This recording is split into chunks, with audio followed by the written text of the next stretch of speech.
If you guys mind sharing your first name and what state you came from. Certainly. I'm Alex. I'm from New York. Just moved down to DC.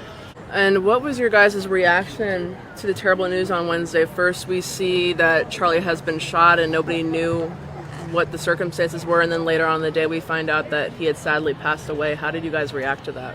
First, we didn't think it was real.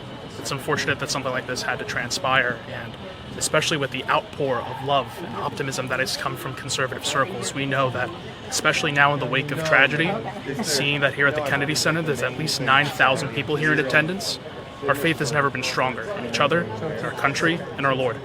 We know that He's going to protect us and carry on the mission that Charlie started, and this is just the beginning. One last question to you guys. If you could share a message with Mrs. Erica Kirk, Charlie's wife, and their 2 young children and their loved ones, what would you tell them? Speaking as a member of Generation Z, Charlie had a very special bond with those in my generation.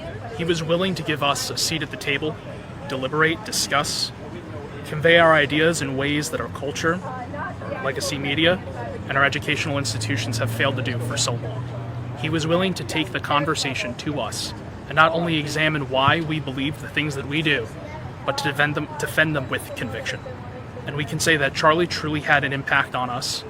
TPUSA chapters in the wake of his death have sprouted 32,000-fold. His mission is just beginning, and Generation Z is one that unfortunately in many ways we feel adrift. We feel that mentally, socially, economically, that we don't have a stake in the national conversation. But courage and conviction can be just as contagious as that. And I think a lot of folks, especially over the course of these past few days, have realized the potency in conversation.